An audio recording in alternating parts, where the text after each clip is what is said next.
There's nothing wrong with me. Beverly.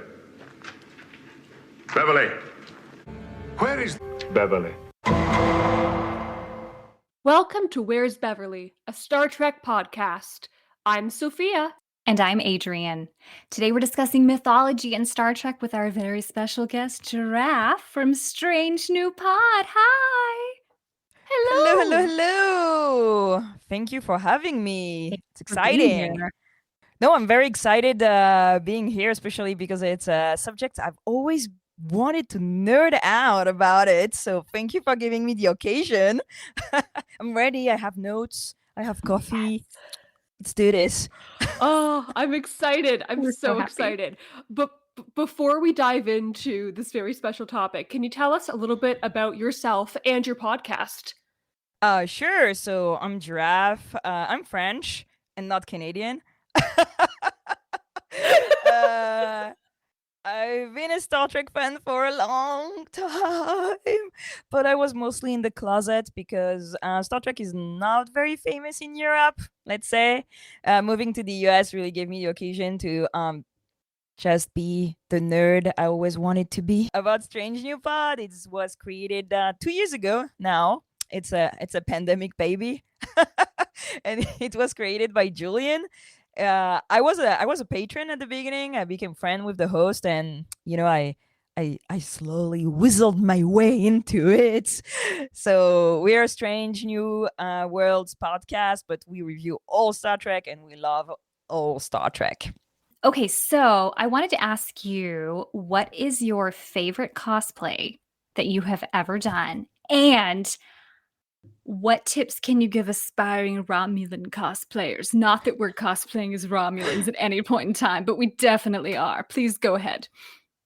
So I think my favorite cosplay I've ever done was the Romulan Commander, just because it's so wonky and it took me so long.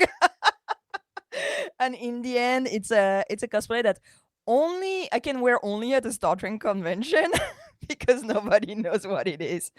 Well, I really liked working on the fabric. It's really bad, to be honest. I can do better. I know I can do better, but aspiring Romulan cosplayer, why? Why do you do this to yourself? It's most probably the hardest cosplay to do because the fabric are so insane, and sewing patterns is just such a pain to make it match and like to find the right pattern, the right quilt, the right color. But it's a lot of fun, and I think I love cosplaying Romulans because they're such assholes. I don't know. There's like some flair, they're baddies with a flair. I respect that. I respect that so much. And I was very lucky to find good silicone ears that were matching my skin tone, which is not easy. So yeah, let's have more Roman cosplayers because I saw only maybe 2 or 3 at Mission Chicago. That's not Really? enough. Where's the Galactic Empire? Yeah. I love it because it's really just a Vulcan cosplay, but with more flair, like you said, more emotion, more passion, more flair, More drama. more drama. Like More it's just drama. The drama. fantastic. But I saw your like Romulan Commander, your like original series cosplay, and I was just like, oh my gosh, follow. She's so cool. I mean, it was so well done. I was really genuinely impressed with it. And because I've been Thank you. recently going back and rewatching some of the OG stuff, and I know you said you felt like you could do better. I thought it was really, really good. I'm reworking on it because I'm not happy with the gold side. It's too gold. I need it darker. I'm reworking on stuff. A cosplay is never finished. It's not really cosplay Sure. if you're not unhappy about it. Fair. I have to say that I met Evan Evagora. The Did I tell you that cupcake? story? No, Yeah. please tell us Murder this Bay. story.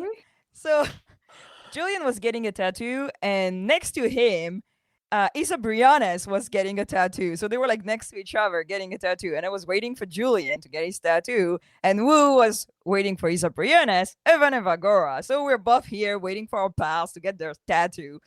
And I was like, So it's the last day of a con. I've lost all touch with reality. You know, when you're like inside for 3 days with nerds, you forget every single how to human interact.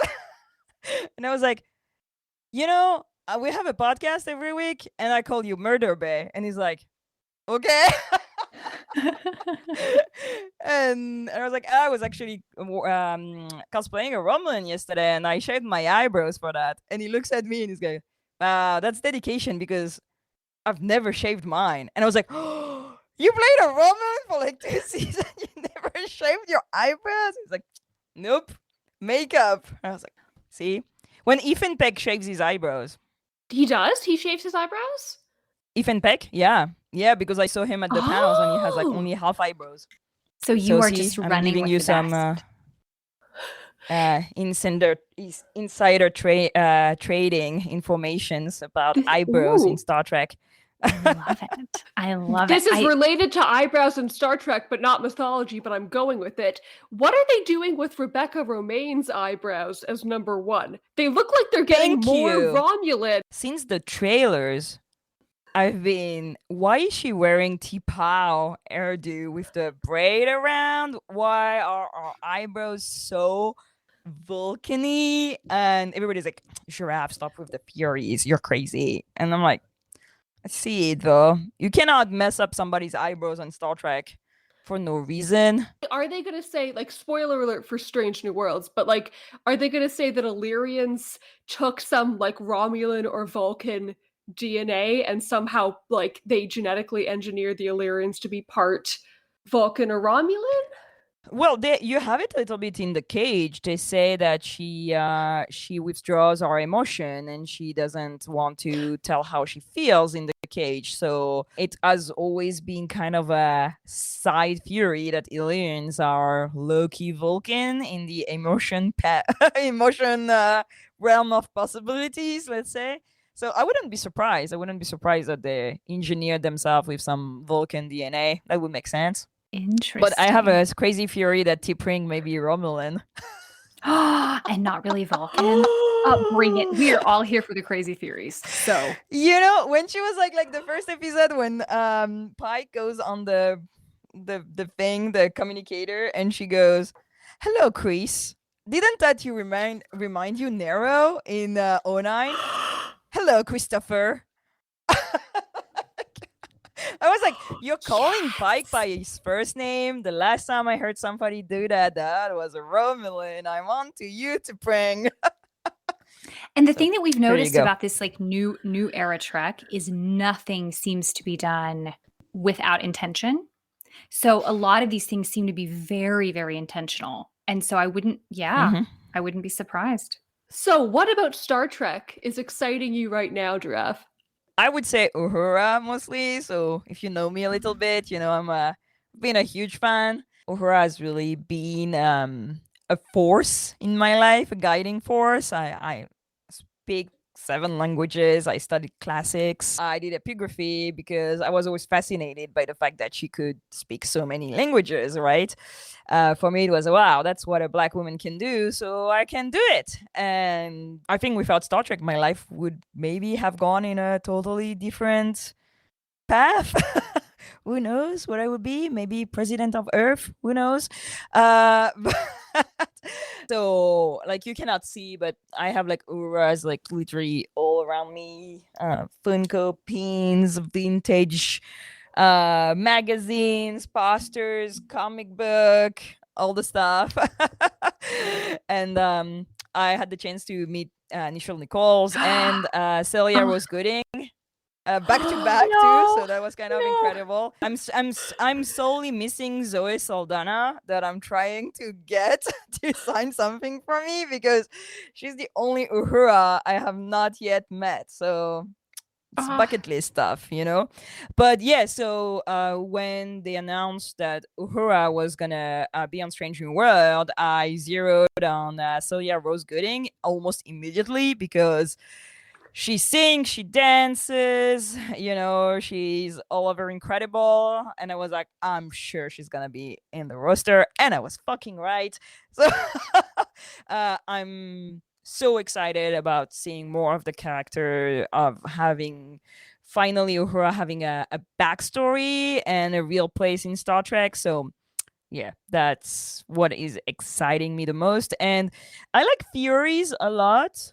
So even if Strange New World is episodic and I don't have a lot to like to theorize from one episode to another, the question of how they go from this state in their life to the one in TOS is really interesting to me. That's why I get mad if they're already in the same mindset. I was like, no, these people, 10 years, they're gonna change. Think about who you were 10 years ago. You're a different person, right? Like, it's sad if you look back 10 years ago and you're like, oh, I want the same person. I was thinking the same thing. I was in love with the same people. I was like, come on. Yeah. So I'm really looking into how, for example, T'Pring is gonna go from Strange New Worlds T'Pring to I'm gonna murder your face T'Pring. You're like, I like this arc for a woman. Yes. How do we go from like fiance to murder? No, I love that we're finally getting, even though I haven't seen any of Strange New Worlds yet, I'm sort of waiting to get to a point where I'm ready to like fully commit to watching it. But I love that we're finally getting more of Uhura. Like, I remember first watching the OG series when I was 6 years old, and I don't think I even realized that I had already internalized that women couldn't do the same things that men could do. But I had. And when I saw her on the bridge of the Enterprise, I was just like, but she's a cool science lady too. And her hair's awesome. And she has rockin' eyeliner. I mean, I was just like, I don't want to be a science person. But at the time it was revolutionary because I was like, I can be a cool science person too. And I think it's really interesting how I just keep talking to people, and it's not just women, it's everybody, but it's mostly women who are like, yeah, maybe I wasn't even really into the original series that much, but Uhura was life-changing for me. And so I love anytime someone's excited about her, I also get really excited because she's so cool and really, I think, did so much for, I think I'm just excited for a whole new generation of little girls Absolutely. to fall in love with Uhura. Yeah. And I think that Uhura too is Nichelle Nichols, as Nichelle Nichols is Uhura. You have the same thing with Leonard Nimoy, right? They are their character, and the character are themselves, kinda. And what Nichelle Nichols did for women in the space program is absolutely incredible. I had the chance to meet Mae Jemison not long ago, and it just I'm dropping names. Do you see that? We're just like, my eyes are just like popping out of my head right now. I'm really jealous. Okay, continue. And it just, I was like, literally was like, is that Mae Jemison? And I was like, holy shit, that's Mae Jemison. And I was like, Dr. Jemison, hello, how are you? I was like, oh. Like being a dumbass, Hi. And yeah, just the fact that Mae Jemison went to space is linked to Star Trek. Like, we found Nichelle Nichols on the bridge of the Enterprise. We found her advocating for women and African Americans in space in NASA. We wouldn't have these heroes. I mean, I look up to Mae Jemison a fucking lot.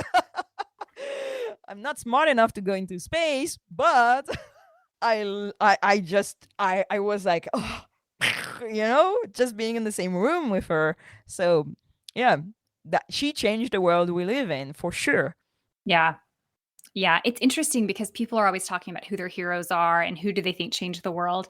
And I consistently, when people ask me this question, or I don't know where I am that people are asking me this question all the time, but when I think about this question, I always think that Nichelle Nichols, and that's always someone that I think of because of just the impact that she is still having, and the impact that that character is continuing to have is just, I don't know that we could ever quantify that impact. For sure. Yeah. No. So as a really awkward segue into our topic today on mythology, could you tell us a little bit about your interest in classical mythology and any joy that you experience having that intersect with Star Trek? Actually, it's a perfect segue because I got into archaeology and classic classics, so the study of ancient languages, because I was fascinated by science fiction. I mean, I wanted to go to space and meet aliens and learn their language and decipher old, relics in forgotten languages. Well, I cannot do that, right? Because this is sci-fi. But there are a lot of languages that are still that are forgotten and that we cannot read. And I very fast became fascinated by that. So when I was in 7th grade, I started learning ancient Greek, which is a known language. I mean, but for me, it was like a different alphabet. I remember the first time I saw a paper in ancient Greek, and I was like, I cannot decipher any of it, but at one point it's gonna mean something. And now I speak fluently modern Greek. I read fluently Greek. I studied in Greece. So that was really that. I mean, Star Trek really gave me that little spark that became a thing that drove me through my studies. I come from a city too that was one of the capital of the Roman Empire. So basically, in every single corner of the street, you have some Latin inscription embedded in the walls. And I remember being a kid and wanting to know what it meant. I'm very curious, like, as if you couldn't say. So when I finished high school, I had already done 7 years of ancient Greek. So for me, the logical continuation for that was to study archaeology and classics. So I specialized in epigraphy, which is the science of any written object. So every time anything is found that has some inscription on it, you can study it. You can to date them by looking at how the language is written, how it's many mistakes, for example, from pronunciation mistakes. And for me, it's always been a way to really be in touch with people of the past, like that person that wrote this, that wanted to write this, why, where, how, what was their voice. It's the only thing that's left of them maybe in the world. So I feel very privileged to be the one reading these words after so many centuries. And sure, I love people too. So I learned a lot of modern languages. I studied in Greece. I lived in Turkey. I spent some time in Japan. I really think that talking to somebody in their language is, I don't know, it gives you a segue into who they are and how they think. So yeah, it's all thanks to Star Trek. So I did my master in Greece. Classical mythology is something that I grew up with too, and studying modern Greek and ancient Greek and Latin give me this kind of eye to recognize ancient stories in anything I watch. So when you ask me, oh, what do you want to talk about, I was like, you know what? I think mythology in Star Trek is super cool because every time I watch TOS, I'm like, boom, this is a reference to this. This is a reference to this. This is like going into this myth, this ID, this kind of character. So I was like, I can nerd out by myself for like 20 minutes on this. No problem. No, I'm so excited. Like when you said that, I was so freaking pumped because we did an episode, I guess it was season 1 of Picard, where I like made Sophia listen to why I thought the Jat Vache was, and the admonition was a reference to the divine mystery cults of like ancient Greece. And I think she was just like, you're a dork. But then, but my husband, he does like Latin and like ancient Greek. And so he's always talking about some of the things that you mentioned where you can look at an original text and see that someone made a mistake, and that tells you that they were referencing someone else that made the same mistake. And just like this, how you can track things like that, it's so fascinating, and it makes the past feel so alive, and that's just so cool. Imagine again if in 2000 years the only thing that is left from you is a text you send to your sister or brother or your boss with like 3 autocorrects in it and no punctuation. And the scholars was gonna be like, "Ooh, that was because this word was pronounced this way." I think my goal is for someone to find some of the texts that Sophia and I send to each other and think that we had our own religion. Yes. That's like the goal. They're like they were worshiping raccoons and some sort of television series about the stars. And it's like, yes, that's exactly what we were doing. I mean, you never know. You never know what imprint you're going to leave on the world. That's kind of fascinating. Like, Yeah. every time I hike somewhere, I'm like, maybe this is like this shoe print that's going to be left of me in the world forever. You know? So tell us about some of your So- favorite references to classical mythology and Star Trek. So first of all, I'm gonna start by nerding out a little bit more. I had the chance of getting my hand on Kellam DeForest's book. So I don't know if you know who Kellam DeForest is, but he was one of the science advisors in the original series. He unfortunately passed to COVID in 2021.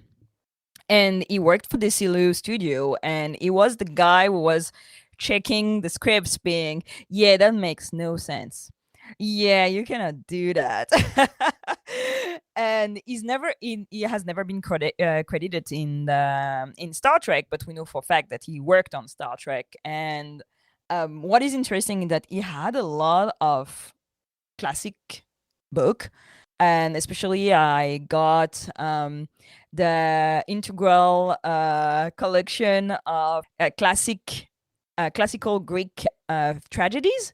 And it's interesting to see that these books were used when fact-checking Star Trek. And the base of Star Trek is of the Greek mythology, Greek and Latin mythology, because we're still in an American show. It's a Western culture, and all our stories and our character types are based on Western mythology a lot. I think Discovery has been very good at diversifying the type of stories, going into African mythology and Asian mythology, but TOS is heavily Western mythology, let's say.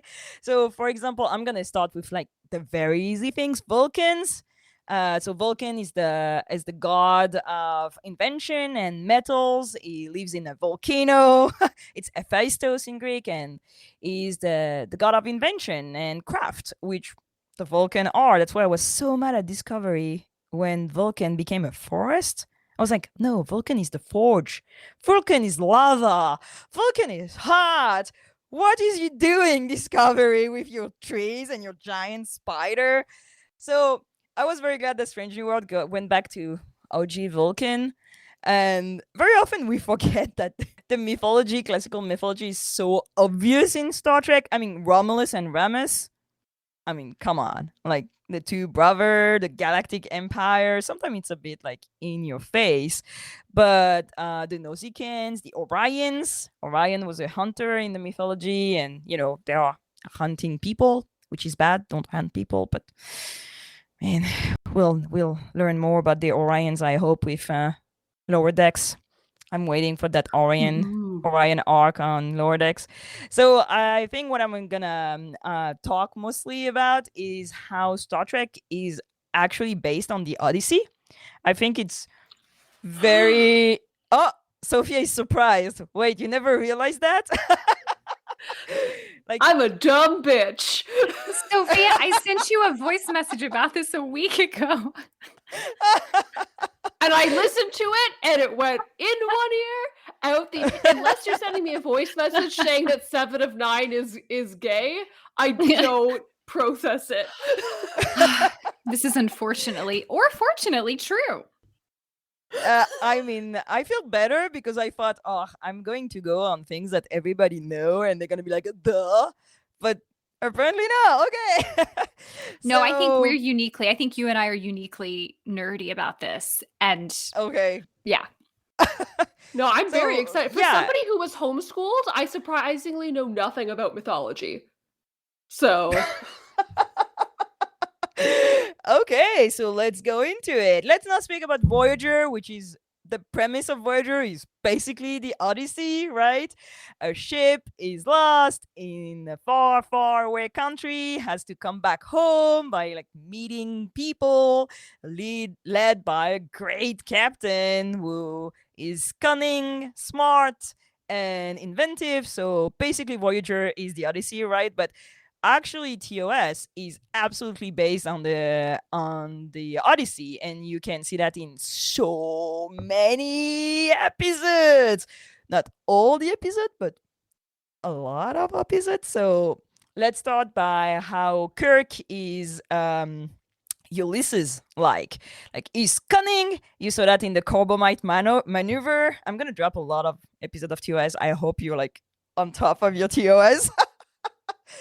But in the Corbomite maneuver, where basically he cons his way out of a problem by lying about having this weapon on board, and I think that's most probably the episode where you can really see Ulysses in Kirk.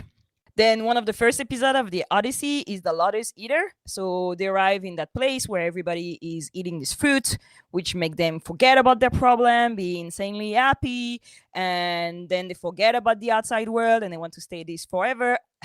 This side of paradise much? So this side of paradise has exactly the same storyline, and Kirk has to go and drag everybody out. In the Odyssey, he leaves most of his crew behind because he cannot make them go back to the ship. So we saved Spock. I don't know if he was very saved, but I don't know. I have to tell Sophia really quickly, this side of paradise has what I can only describe as ejaculating flowers. Yes. Oh, you've instead never of seen eating TOS? the fruit. So you should I'm going to make you watch this episode. Yes, it's a Yeah, sex I've pollen never seen thing. the original series. Oh wow! What? Okay. Oh, this is going to be an obscure conversation for you because No, this is good. You're I'm helping writing me. everything down. You're and I'm gonna helping me watch it. convince her to watch it. This is really good. This was my plan all along. When women snapped. Yeah, this is the sex pollen episode because like plants are ejaculating into your face and then you forget everything and you just want to have sex with your former lover from the academy and stay there forever. So this is like literally the Lotus Eater, which is once you see it, you cannot unsee it. And then another very common trope in TOS is the giant, horrible caveman who's trying to murder you by throwing stuff at you, which is Polyphemus, the Cyclops in the Odyssey. So we have this with Galileo 7, they're stranded. There's this like giant ape-like thing trying to eat them, murder them. We don't really know. And the fact that he kills the first guy with a giant pike, it's reminiscent on how they burst the Cyclops eye. What else? Let's talk about the godlike creatures. I mean, it's not really mythology if you don't have some gods up in your business, messing up the stuff. I mean, Q is one of the perfect reference to the gods intervening in people's life for absolutely no fucking reason, by the way. Oh, you're on trial now. Why? You can do nothing. But TOS starts this with Trelane, and everybody always speaks about how Trelane is most probably a Q. I love these theories. I want to know more. I hope Strange New World is going to meet some Trelane around. I mean, we have Gary Mitchell. Gary motherfucking Mitchell. Have you watched Lower Decks? Because Gary Mitchell is referenced in Lower Decks. No? So, season 2, episode 1, there's a godlike energy. And basically, it's humans that get godlike powers, and which is kind of close on how the gods were in mythology. They're really human, if you think about it. They're jealous, they're petty, they want revenge. So Gary Mitchell is one of the crew of the Enterprise, and he becomes kind of like godlike, and then he becomes a dick, and then they murder him. Spoiler. The Justice. Metrons, the Organians, the Medusans, Apollo. We have Apollo, like literally directly Apollo messing up with his giant green hand and trying to crap the Enterprise. We have Korob and Sylvia. We have the Kelvins. We have Flint in Requiem for Methuselah. Like all these godlike creatures will just kidnap the Enterprise. How many fucking time Kirk loses the Enterprise to randos in space, by the way? So it's true. Like it gets kidnapped so many times. Think about it for real. It's pretty much constant. Constant. He's a Yeah. terrible captain. You have the sirens, with Mudd's women who charm all the Enterprise crew. You have them in iMud with these like androids who are kind of promising you eternal life. So you have Circe, the enchantress, the beautiful woman who is here to woo all the crew. We have it in Losira, in That Which Survived, but in so many episodes you have like this women character that is very powerful and cunning and wants to murder them all. So and one last thing, we have to like this episode where they go kind of in the afterlife, which is in the Odyssey, when he goes and feeds the blood of the sacrifice so he can talk to Achilles. And I think I see this kind of episode, for example, in The Savage Curtain, where they meet Lincoln and Surak, and even in Metamorphosis, when they meet Cochrane, like when they go and get this wisdom for people that they should not be able to interact with. I mean, that's a bit of far-fetched, but We'll I allow it. like it too. Thank you. But then I like the fact too that in modern Trek you have this literal callback to classical mythology. For example, you have Calypso in Short Trek. In Short Treks you have these beautiful short tracks. I think it's one of my favorite. It's so gorgeous. So this man is saved by Discovery, and Discovery is empty. The only person left is Zora, and Zora has been alone for a very, very long time, like Calypso in the Odyssey. And she finds this man who was stranded in space, who survived the battle and is the only one who survived, and she tries to keep him aboard because she's so very lonely. And it's a beautiful episode. It's absolutely incredible, and that's why everybody was so excited when Zora finally showed up in Discovery, because we've been new for so long that Zora was gonna be somewhere from the short track.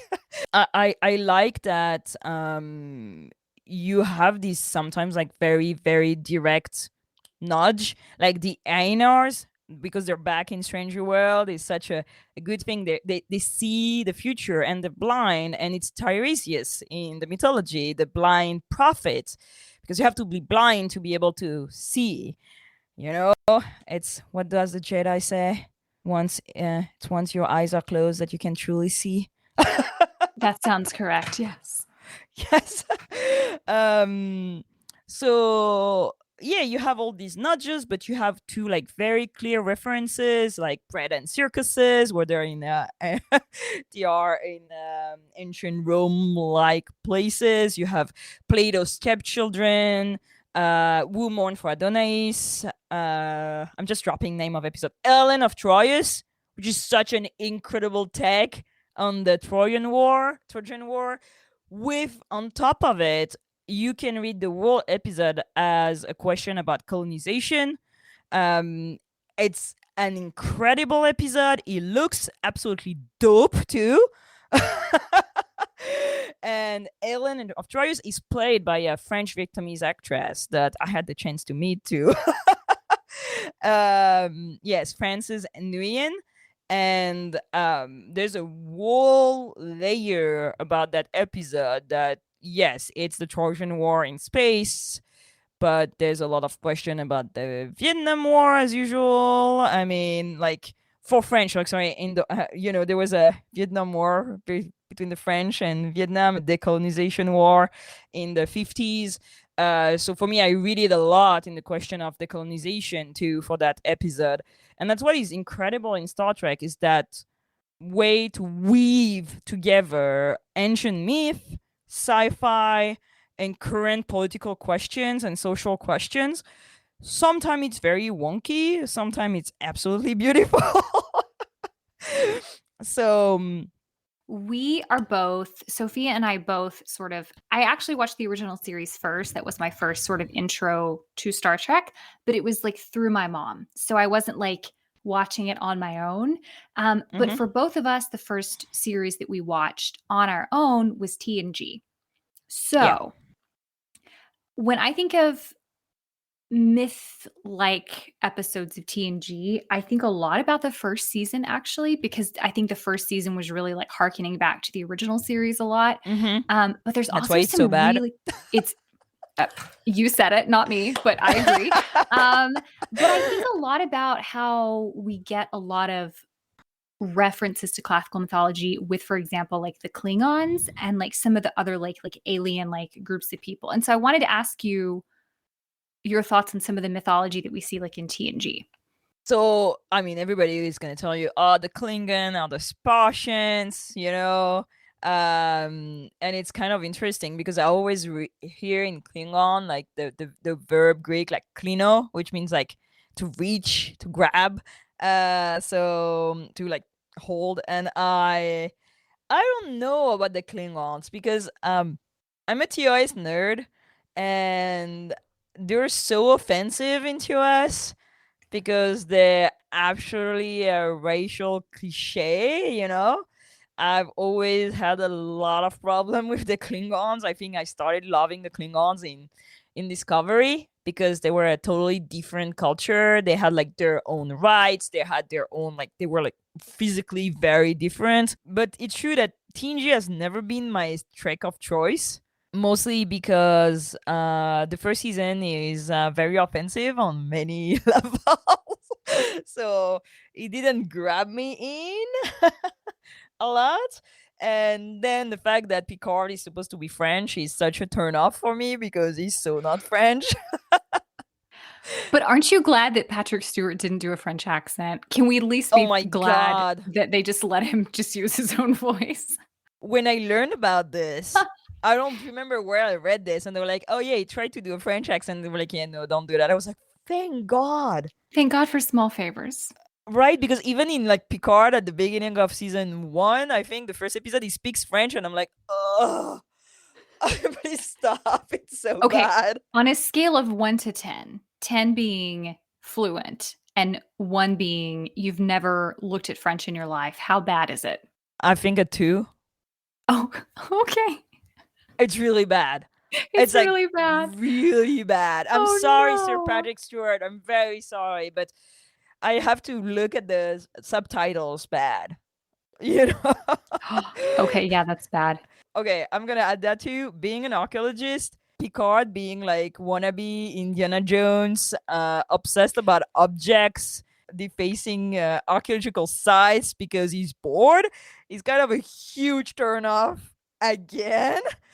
Because I'm like, that is not what archaeology is about. I mean, in Captain's Holiday, they just end up like with Troll like fucking around in a hole, and I'm just like, oh my God, what are you? Wait, Stop touching guys, things. no. Stop touching things. You're not wearing gloves. Eh. Do you have like permission from the local government? Like, what is happening? Yeah. Yeah. I mean, DS9 does it too, but it does it in a way that makes more sense. There's this whole Bajoran cultural thing, trying to save the culture, the link to religion. I mean, you see that in The Reckoning and all this. DS9 is so much more complex that you can kind of understand why they're doing it, even if it's not right. It's war. There's basically Gold the Cat on your ass, But I don't know why TNG went this way. It was the 80s too. TNG. So I love TNG, but everything that you just said, correct. And the thing that always, even, and it's sort of like piggybacking on some of the mythology stuff, but the stuff that I always didn't like about TNG is that I feel like TNG has a tendency to also make statements about religious people being stupid. Yeah, true. And I never liked that. So I grew up very religious. I don't know. No, I would still say that I am. More spiritual, I think. But I've never liked this idea of people who believe in something being But if less you than or like uneducated or stupid or less developed or less evolved. And I feel like we get some of that in TNG, and it always kind of really bothered me. And I feel like we've only recently, with some of the stuff in like Discovery and even in Picard, sort of kind of come back to like, okay, maybe you can believe in these things and be a logical individual. Like, and maybe it's not our place to tell you that you're wrong. I don't know. The thing that is kind of interesting is that they all drank the Starfleet Kool-Aid, though. Like, yeah. If you look at the first episode of Strange New World, second one, when Uhura says she doesn't know if she wants to be in Starfleet, and they all go like, and I'm like, damn, like it's a cult. Sure, it's ideal. I mean, it's always the thing with Star Trek is like you always have to put it back in the generation that wrote it. To be honest, a lot of TOS is about the war and the American imperialism. A lot of Enterprise is America post 9/11. A lot of DS9 tackles this question of religion too. It's a complex show because it's written by complex people in complex eras. And to be honest, I'm sure that Strange New World will be judged the same way as in 10 to 15 years. So, or Discovery too. I think Discovery has done an incredible job. I love Discovery so much, even if there are episodes that I find absolutely dumb. I love the fact that they always try to open minds on topics. Things are never easy. Things are never black or white. There's always this gray area of trying to get what is everybody going through. So yeah. And I think that we've said that before on the show. Like when Star Trek is at its best, that's exactly what it's doing. It's asking you to ask questions.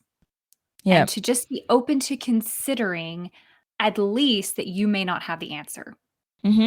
Or maybe it's something else that that you hadn't really like observed before.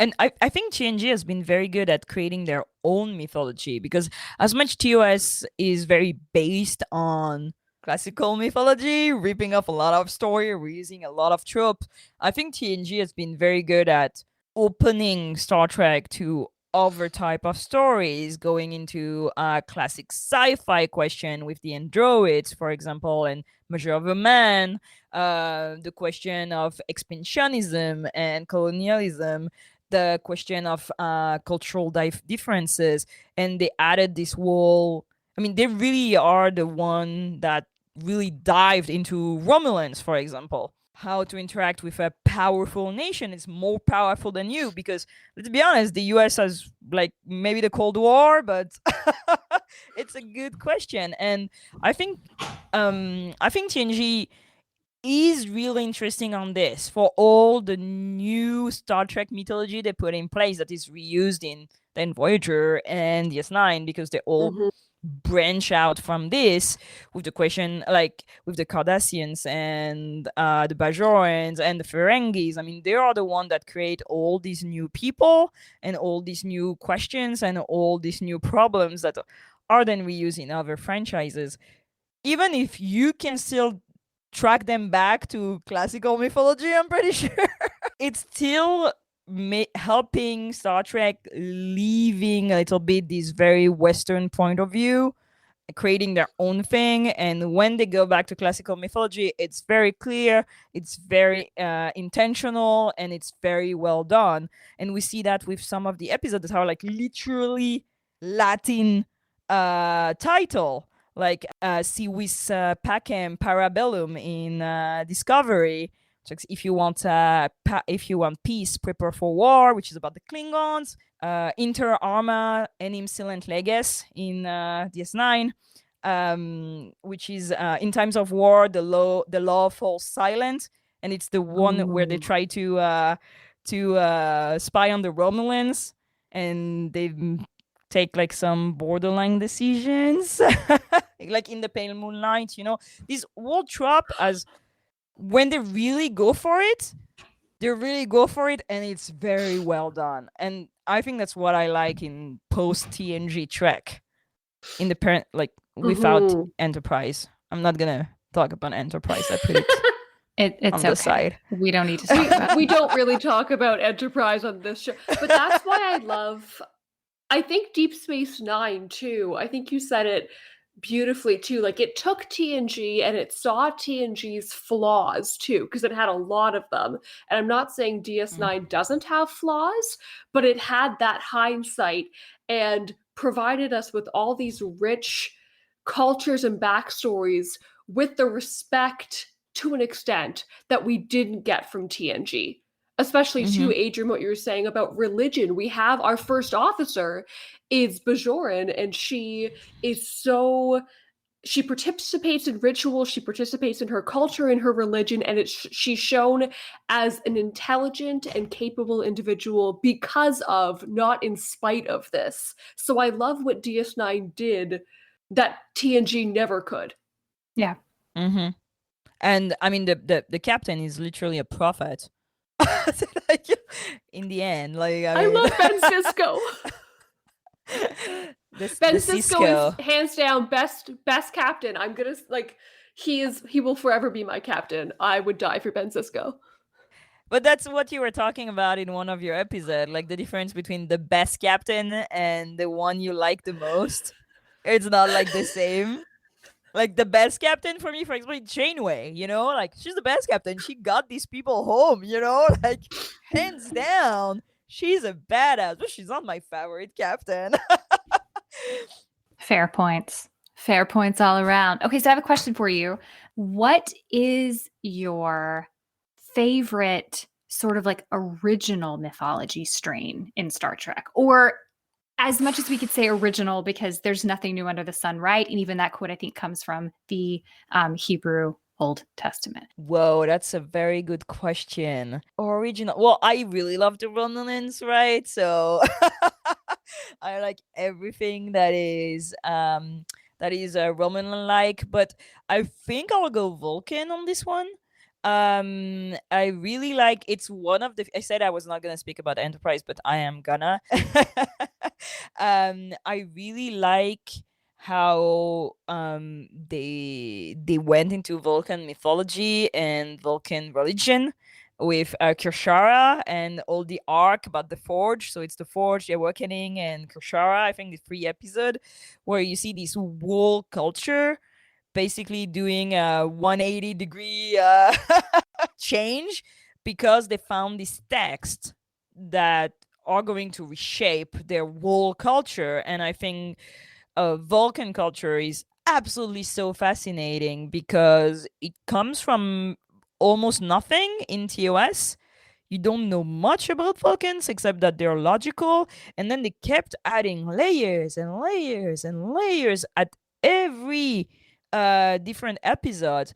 And now that we're in Discovery with this culture who has basically merged with the Romulan to create Nivar, it's, I think, one of the most fascinating mythology. All the question of Surak that we see him in TOS, and then he possesses Archer in Enterprise for reasons unknown.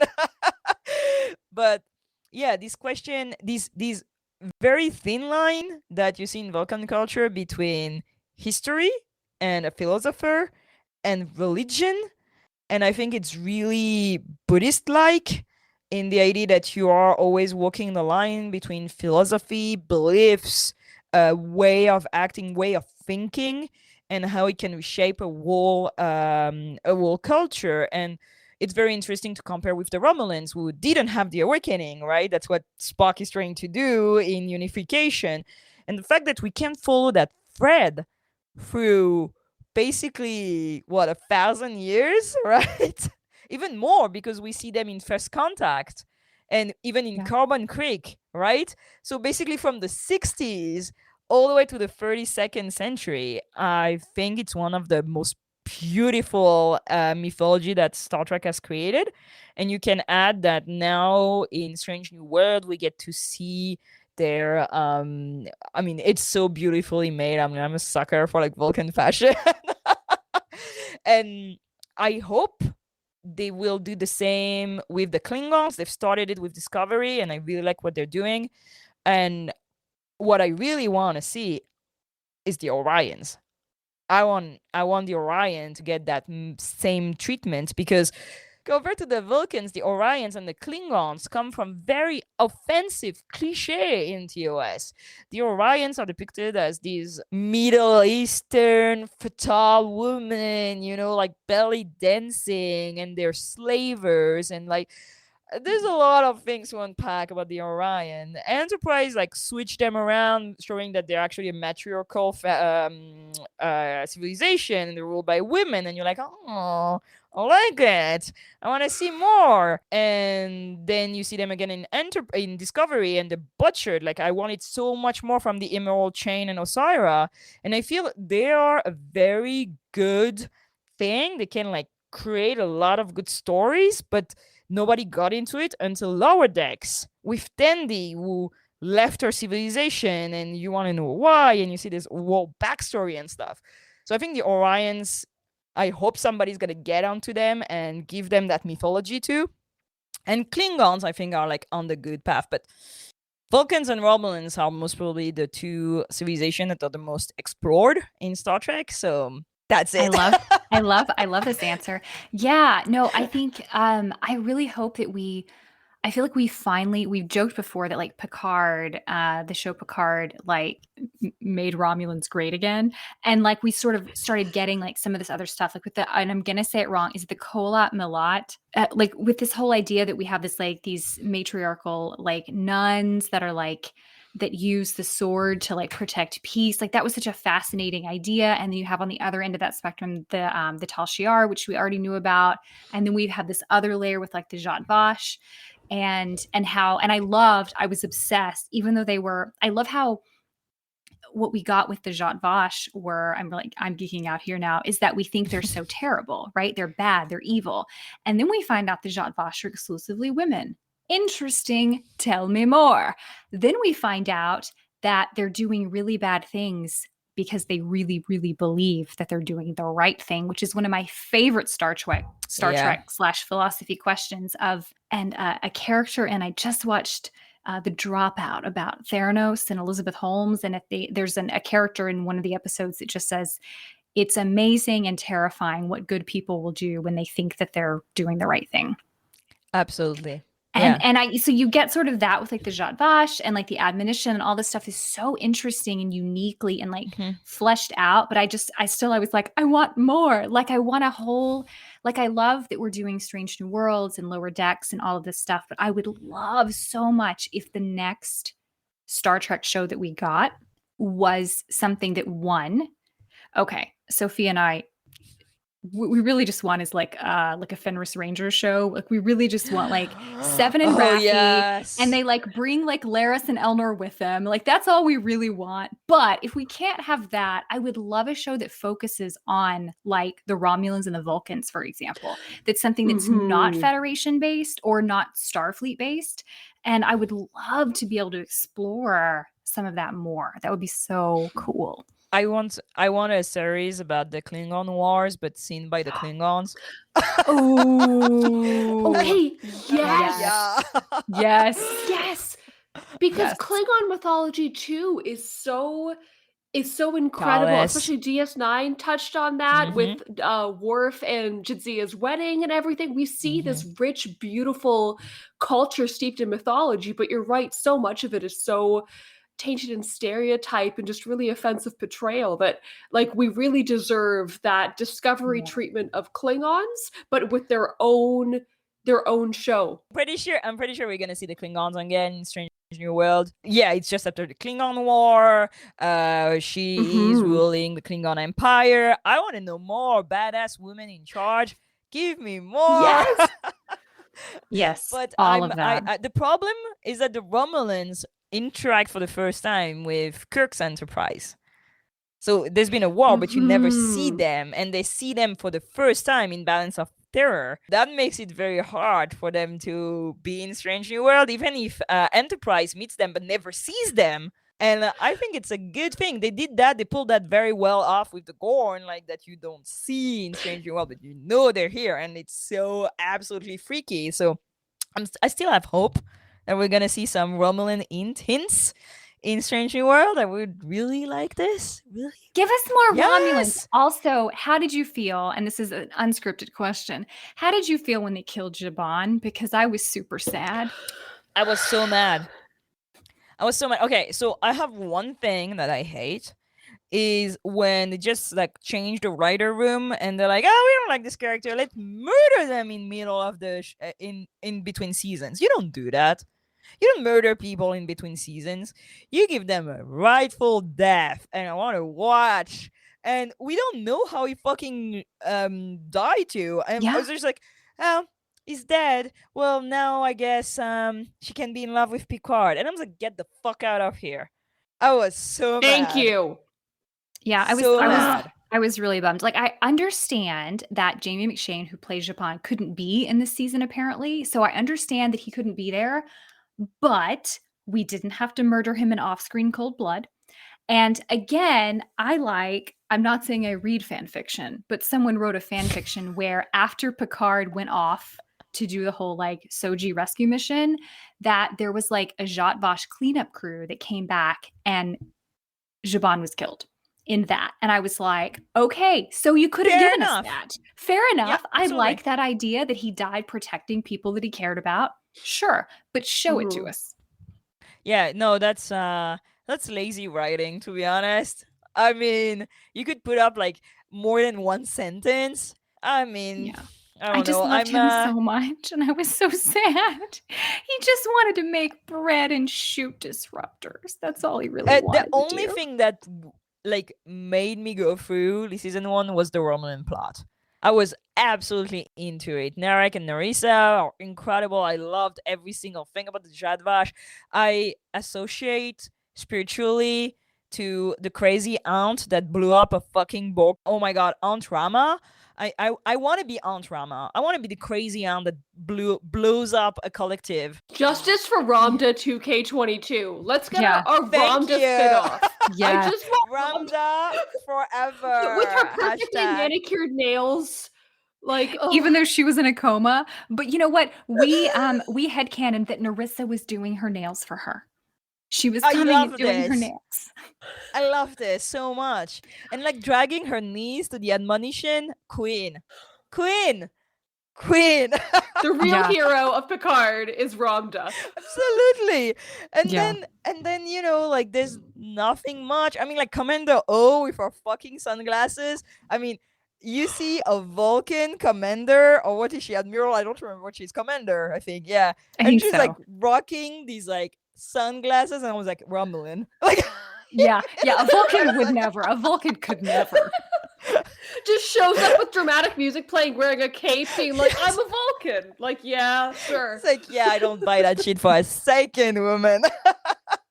I feel the Romulans are just like classical vampires, basically. It's just like all drama all the time. Yeah. I like it. But that's the interesting thing, is that they are the bad guys in the idea of history is written by the winners of the war, right?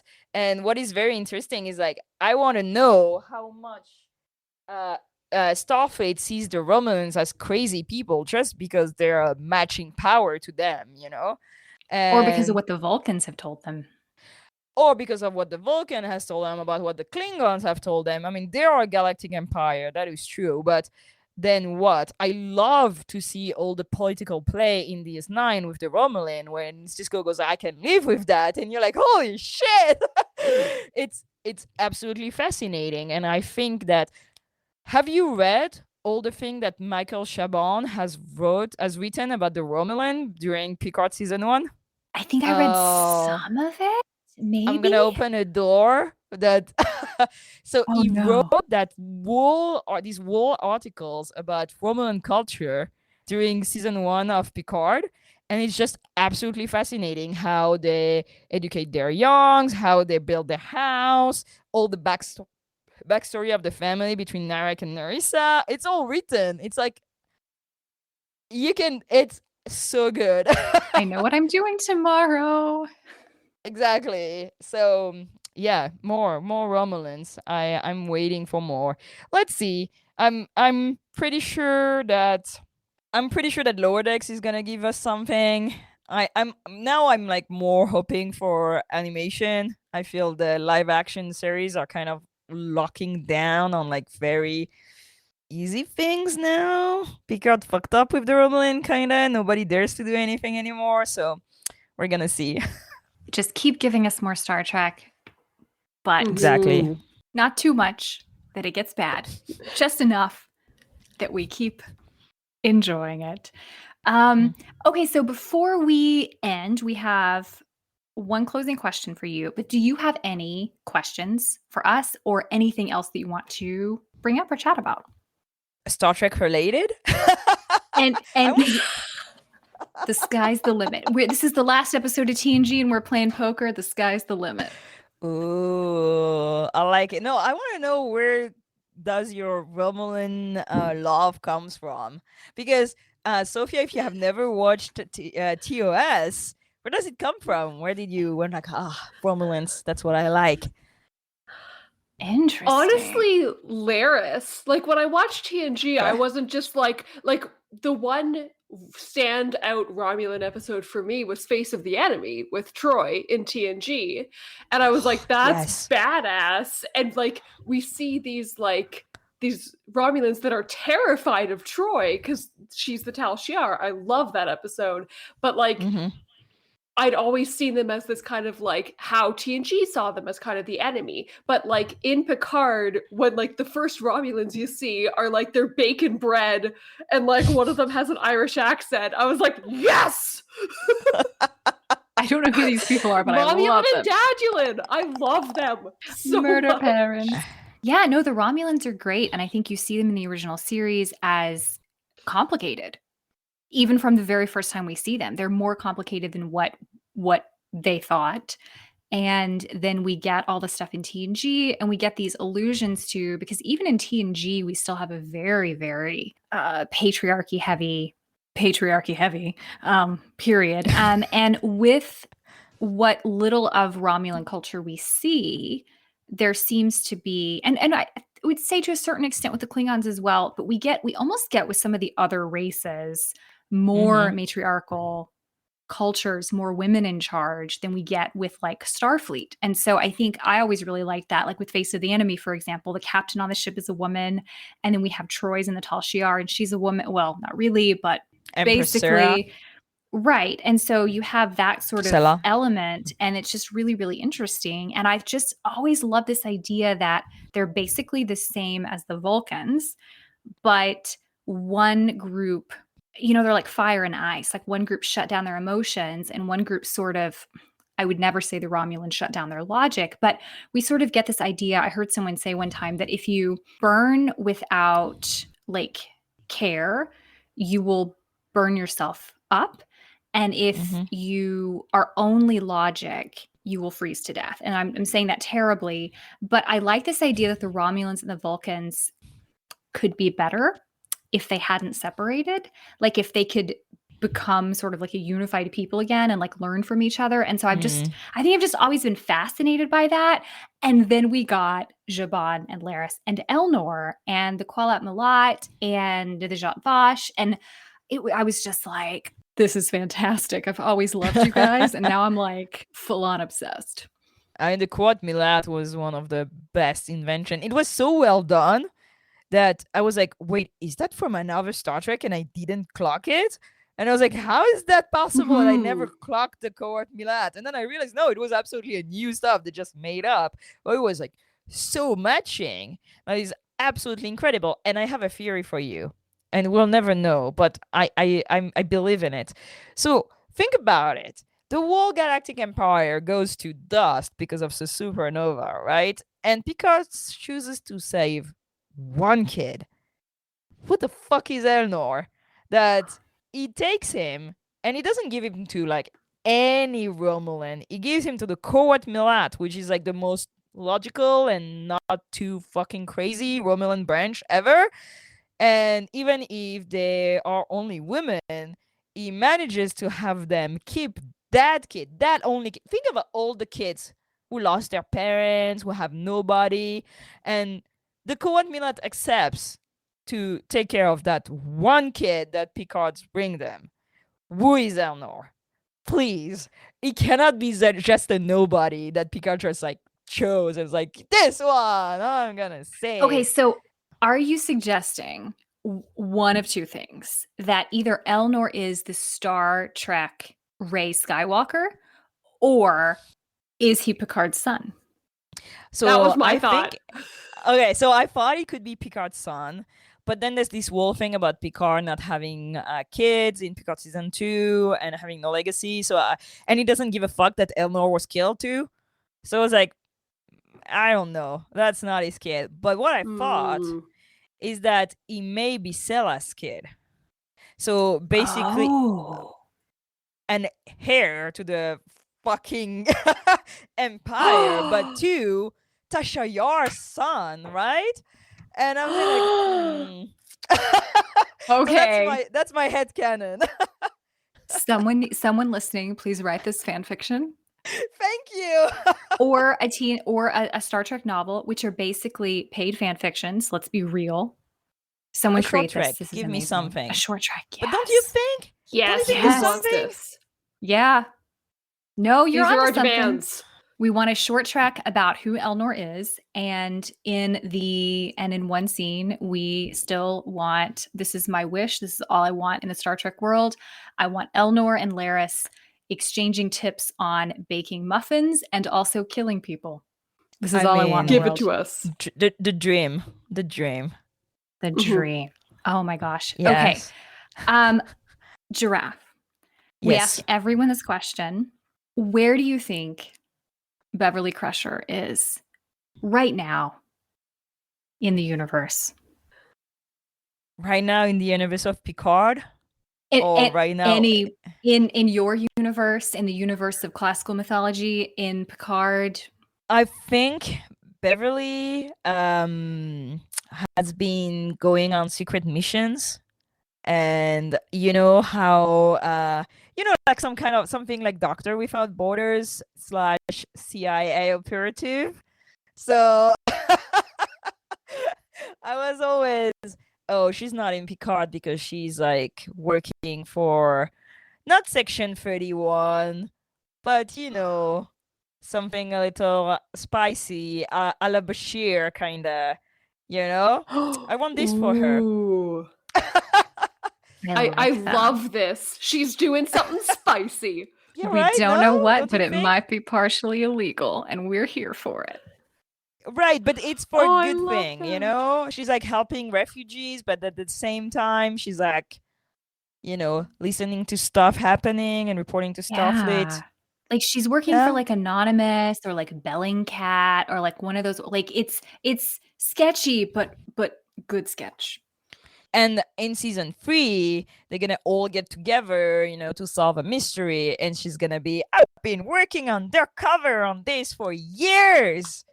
And yeah.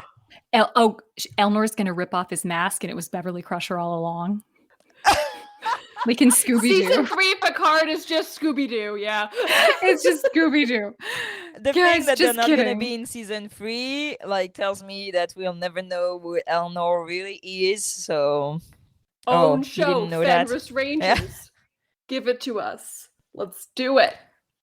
Yeah. That's all anyone wants. And it's all anyone on Twitter wants. And I see this all the time. People consistently are saying, these are our demands. I thought we want- 7 was gonna be captain. Isn't that what they're gonna do? That would be awesome.